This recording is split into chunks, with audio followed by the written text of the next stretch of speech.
Να μιλήσει ο μάνατζερ.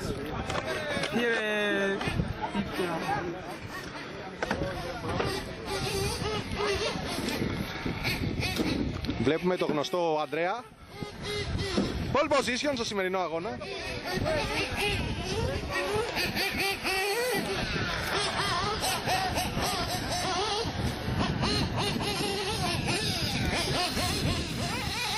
Και άλλες αυτοκινητές να κλείσουν, να κάνουμε την απονομή.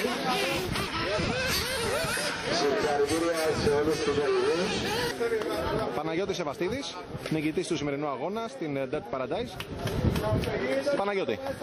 Σήμερα μπορώ να πω ότι πήγα αρκετά καλά και στα προκριματικά, δεν ήταν και σπουδαίο τα μάξιμου. Τελικό, ό,τι και αν έγινε μηχανή, αμάξι δουλεύανε τέλεια. Όπως βλέπετε, X-ray αμάξι, η μηχανή, τέλεια. Στέλιος από την JS, νίκη στο τράγκι χθες για τα X-ray, νίκη και στο μπάγκι σήμερα. Τι γίνεται? Τα λόγια είναι περιττά.